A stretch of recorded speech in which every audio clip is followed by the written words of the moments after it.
दुश्मनी जमकर करो, लेकिन ये गुंजाइश रहे कि जब हम कभी दोस्त बन जाएं तो शर्मिंदा ना होना पड़े। बशीर बद्र का ये शेर है और बिहार की राजनीति में इसके ठीक विपरीत परिस्थिति देखने को मिल रही है। नमस्कार, मैं हूं आशुतोष और आप देख रहे हैं सिटी पोस्ट लाइव।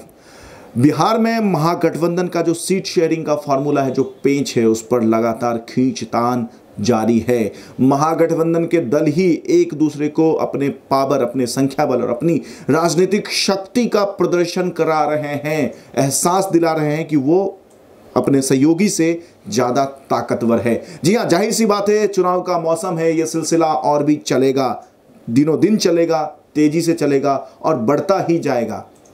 आज इसी क्रम में बिहार के पूर्व सीएम जीतन राम मांझी राजद सुप्रीमो लालू यादव से मिलने रांची के रिम्स पहुंचे हैं। जी हां, आपको याद होगा कि पिछले दिनों किस तरीके से उपेंद्र कुशवाहा, मुकेश सहनी को लेकर के तेजस्वी यादव रांची के रिम्स अपने पिता और राजद प्रमुख लालू यादव से मिलने पहुंचे थे।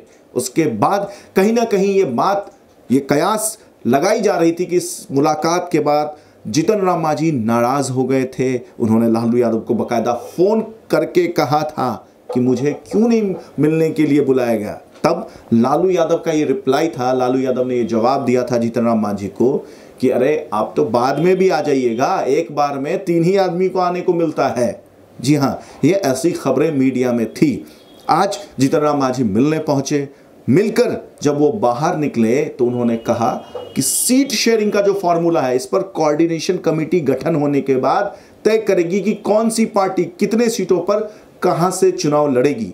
अब इन सभी मुलाकातों, इन सभी बातों के पीछे एक बहुत बड़ा रहस्य है, या यूं कहें कि एक बहुत बड़ा तर्क है।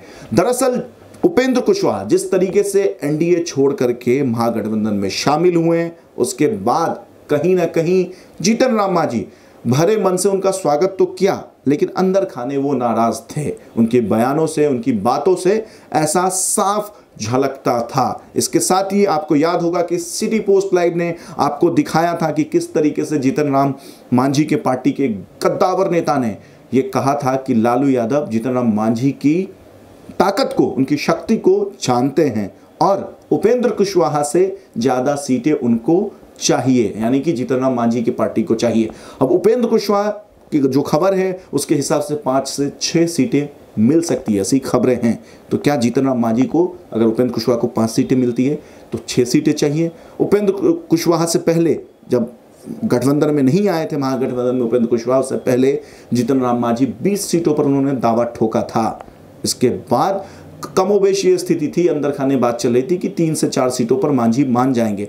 लेकिन जिस तरीके से उपेंद्र कुशवाहा 5 से 6 सीटों की मांग कर रहे हैं उनके पार्टी के नेता, और इस खबर के बाद से कहीं ना कहीं जीतन राम मांझी की पार्टी में खलबली सी मच गई है।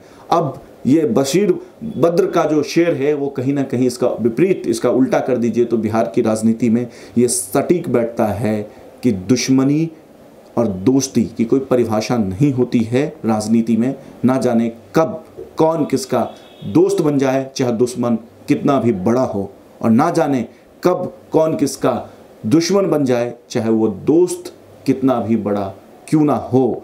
बिहार की राजनीति हमेशा से देश को चौंकाती रही है। अभी जब तक चुनाव नहीं होता, 2019 के लोकसभा इलेक्शन से पहले कई सारी ऐसी राजनीतिक हलचल आपको देखने को मिल सकती है जो आपको चौंका दे, जो आपको सरप्राइज कर दे।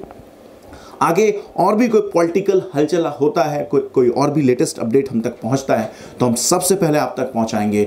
तब तक के लिए आप देखते रहिए, पढ़ते रहिए सिटी पोस्ट लाइव। और अगर आपने हमारे चैनल को सब्सक्राइब नहीं किया है तो चैनल को सब्सक्राइब अवश्य करें।